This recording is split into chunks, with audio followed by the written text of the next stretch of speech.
கடிவாளம் இல்லாத காற்றாக நான் மாற வேண்டாமா வேண்டாமா? கடிகாரம் இல்லாத ஒரு பார்த்து குடியேற வேண்டாமா வேண்டாமா? கை கோர்க்கும் போதெல்லாம் கைரேகை தேயட்டும், முத்தத்தின் எண்ணிக்கை முடிவென்று போகட்டும்.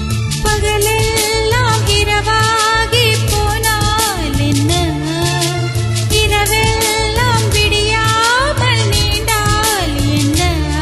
நம் உயிர் ரெண்டும் உடல் ஒன்றில் வாழ்ந்தால் என்ன?